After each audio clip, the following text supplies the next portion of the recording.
there are few college campuses quite so ripe for bicycles. So flat, so grand, and so filled with people with the gall to slice between pedestrians. Bikes are an icon of Stanford's campus, a contraption for lovers to mingle, a symbol of one's style, and a menace to the deer pie pit. Right of way, thank you. As I've spent time at this school, I've realized whether you're a crawler, walker, biker, or driver, you've probably got a bike story. We love them, we hate them, we lose them, we take them, we crash them, and we couldn't live without them. These are just a few of the many, many stories of Stanford's bike culture.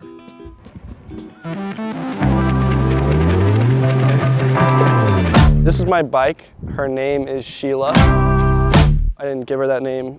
It came with the bike. It's written right here. Minty is one of the most well-known bikes on Stanford's campus. Minty was expensive, but she's worth it. She keeps me safe.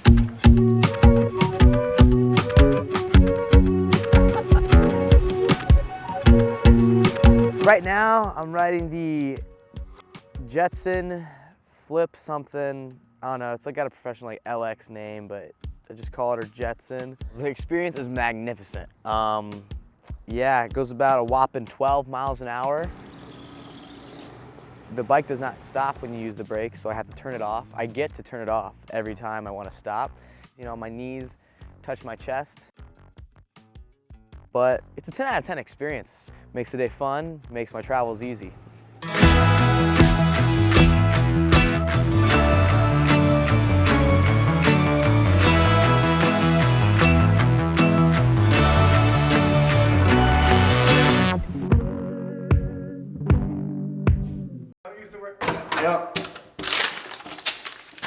I bet that was great footage, and I regret ripping that off. Eventually, your bike will break, whether it's because you slammed into a moving truck like Casey Neistat or just popped your tire on a fresh nail. In due time, you'll be in need of a bike repair. You gonna take it? No.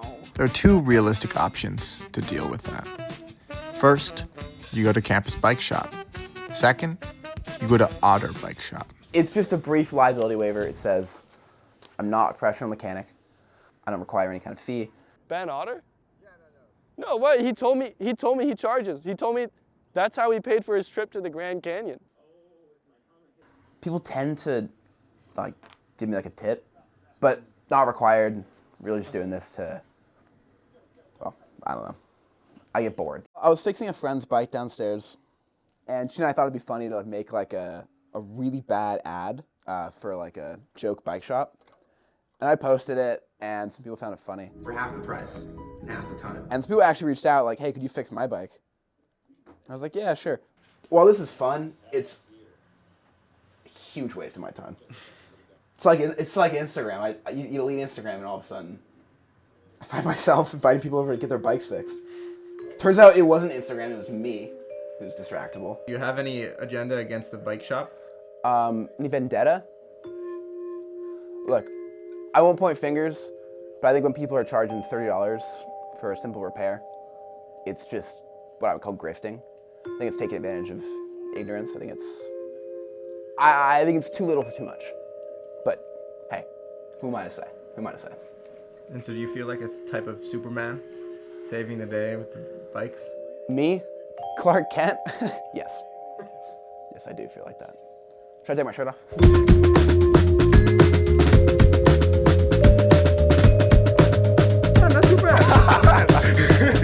Ben's got a cheap shop and a lot of confidence, but I became curious how he managed to do repairs with such low prices. I had a few theories, but first I wanted to talk to the actual bike shop about their pricing. Stay away from this place like the plague. They literally steal your money. Awesome. Absolutely avoid this business. Totally valid and not unusual.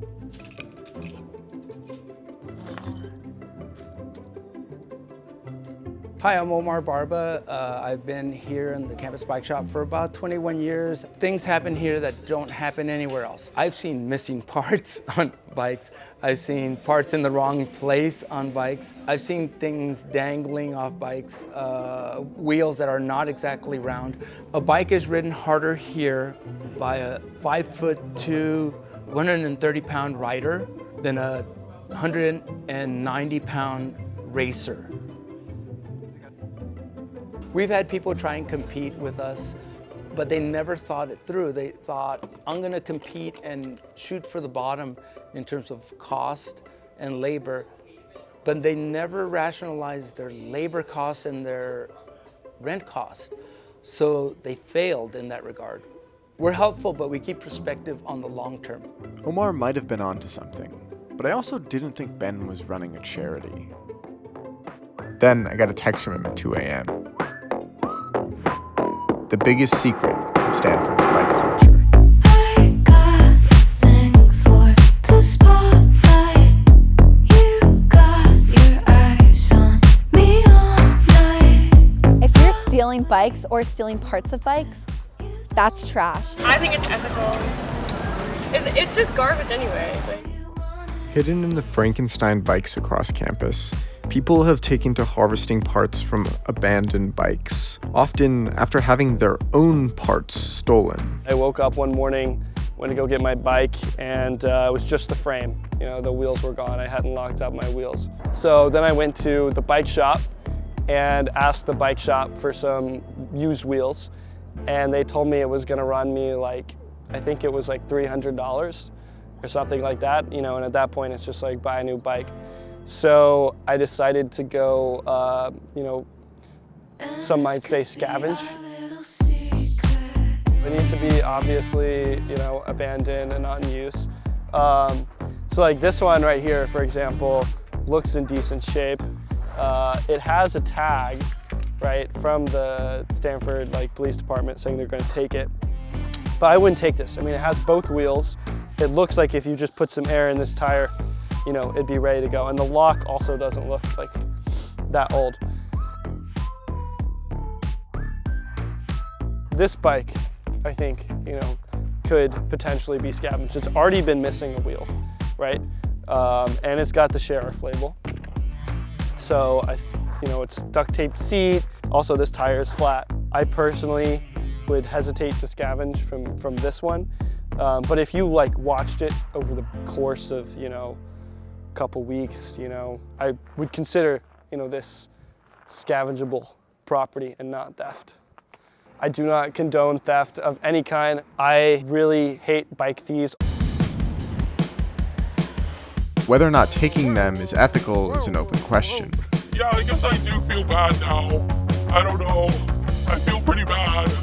But either way, Stanford is haunted by unused bikes. It's like there's a civilization of ghosts pedaling down Stanford streets while the living students slumber. And it's up to Stanford's public safety department to deal with them. Though, sometimes they're not the first to get to them. My freshman year, I lived at Branner Hall, and there was no space to park my bike. So I submitted a bunch of requests to the Department of Public Safety to get the bikes removed, and I never really heard back. So I emailed them again, I called them, I went to their department in person, and I finally got a tentative, we'll get to it soon. And then it was another month. I was so tired of not being able to park my bike. And so I went out and I bought an angle grinder, and I started just cutting the bike locks myself and removing the abandoned bikes. We happened to do it kind of later in the night, so the sparks really just weren't optimal for being kind of stealth about it. It kind of looked like we were stealing the bikes. So then the police department actually showed up while I was doing that, and they jotted down my information. They had thought I was stealing all these bikes, and I had to kind of assure them that no, I'm actually just doing your job. And then I started working with them that next year. My first question for DPS was how do you even know where to go? They said, we don't. And so I put together a little website with the help of AI. It was basically like a map of all the bike racks on campus. So we've done 448 bike racks, 15,000 total spots, total abandoned 3,000. Our average abandonment rate is 20%.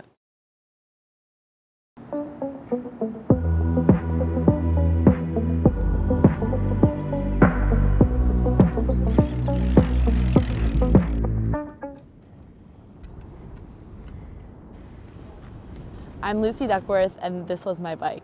I got this bike my senior year of high school. My dad won it in a raffle, and it's this like beautiful, beautiful bike. It was like this blue frame and red and white striping, and my senior year I was home with COVID, and there was this big parkway in Philadelphia where I live that was closed to cars. It was like never happened, but it was just this one year because of COVID.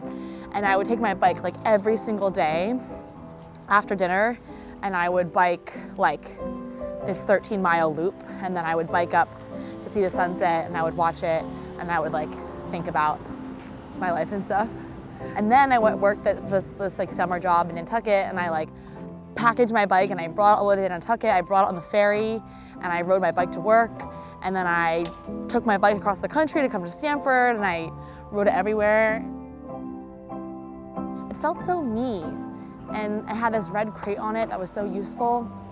And then my sophomore year, I fucking lost the bike because I never locked it.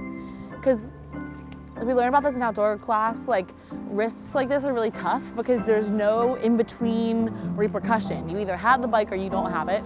And one day I went to social dance, and I was late for social dance, and I was like, I'm just gonna throw it in this bush here for 50 minutes, and then I'll come back and get it.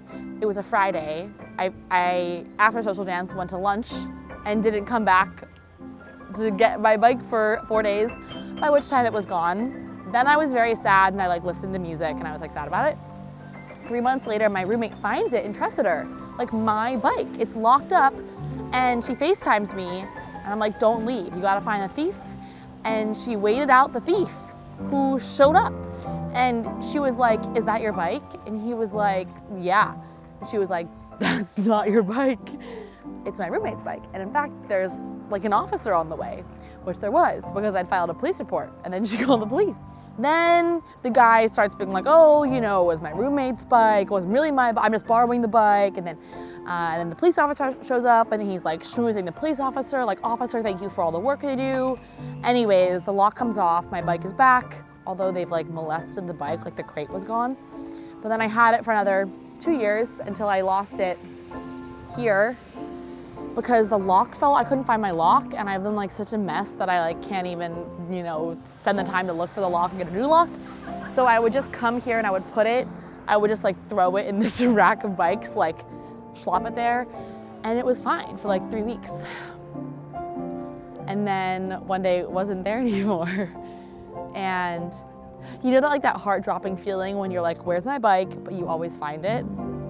Sometimes you just don't find it. And yeah, and it's gone. I think it's gone forever now.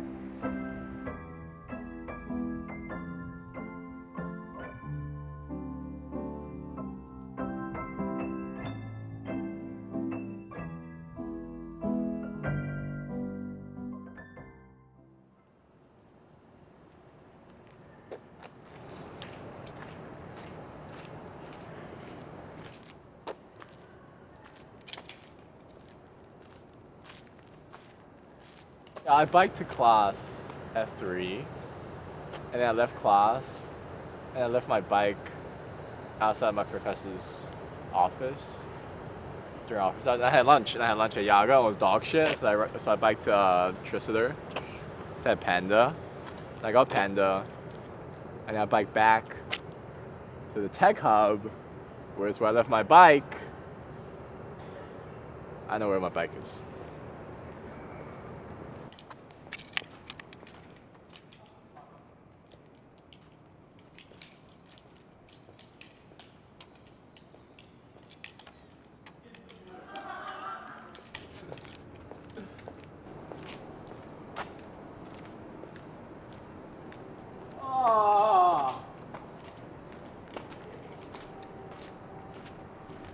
Oh, this is the worst part. Unlocking my bike? Fuck. Ah, fuck. You gotta jimmy it. You gotta jimmy it.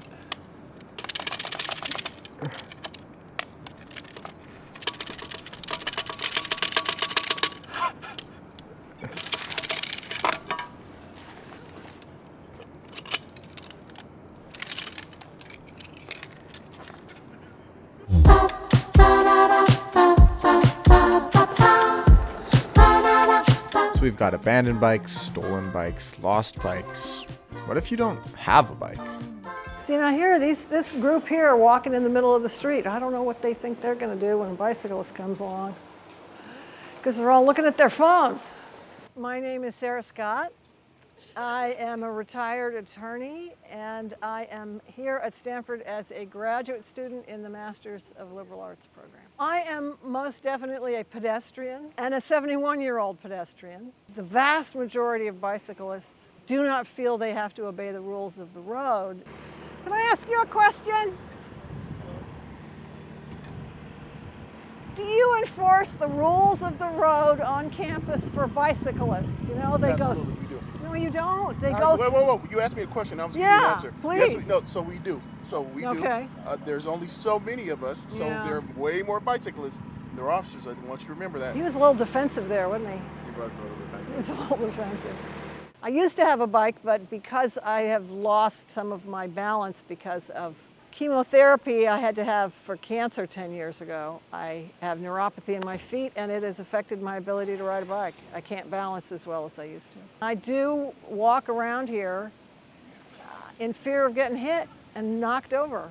I was crossing Jane Stanford Way, you know, in front of the quad, and I looked both ways and I didn't see anybody, and I get into the crosswalk and I was hit. I didn't fall, thank God, and it was frightening. Right of way, thank you. Thank you. You're the second bicyclist in 2.5 years to stop for me in a crosswalk. I appreciate it. Truly, you're the second one in 2.5 years. And that's also because I kind of demanded it of you, but other than that. But bicyclists don't think they have to obey the rules of the road, so on more than one occasion, I've been at a four-way stop, and a bicyclist doesn't pay attention to his responsibilities for the four-way stop and goes right in front of me. And now I've had to slam on my brakes to make sure I don't hit him. And I believe I flipped him off and probably screamed some sort of invective at him, and he screamed one back at me like, you know, what are you doing? I have the right to just drive through whatever I want to drive through. This is a particularly perilous point right here. Here's another sign. Little did Sarah know, this was the site of a great crash. It was a damp night, little puddles on the sidewalk. My two friends and I were walking along the side of the quad when this guy flies in out of nowhere. No light, no helmet. As soon as he sees us, he brakes and flies into the air, pirouetting on the way down. Splat. On the ground. Has he died? I'd never seen something so dramatic. But like nothing, he pops up and looks at us. Are you okay? He asks. And we're like, yeah, are you okay? And somehow he is. And he just mounts his bike and presses on. We couldn't believe it. I've seen so many crashes on this campus. On the slick asphalt after a rain, at a crowded roundabout. I've never caught one on film, but the crunching of metal to metal is a sound I know well.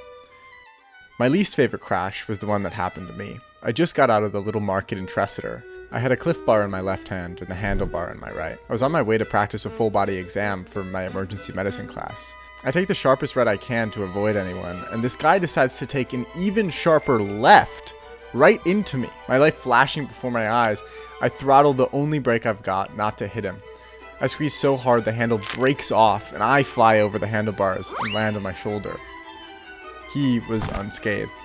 There must be something about falling in public because adrenaline pulled me up in a jiffy, and I said I was okay and scampered away from the scene. Then I got to the full body exam, and normally our physical exams needed fake blood and bruises, but mine were real.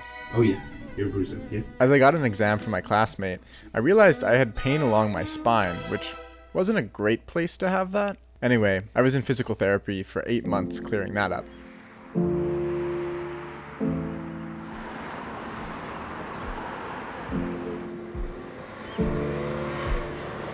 A lot will happen to your bike at Stanford. It'll break, it'll get lost. This is my 6th bike for the year. It might get stolen. It'll certainly earn some battle scars. Someone please take a picture. But most importantly, it'll earn a special place in your heart. I think it's a she. And I think her name is LaQuinda.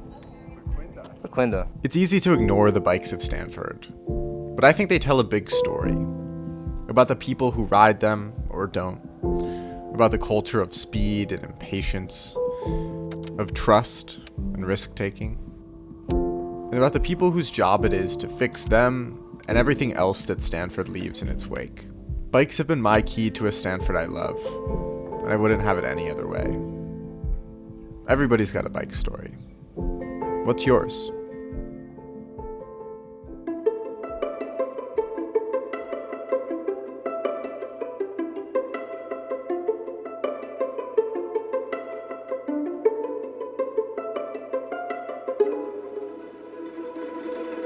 Quick public service announcement.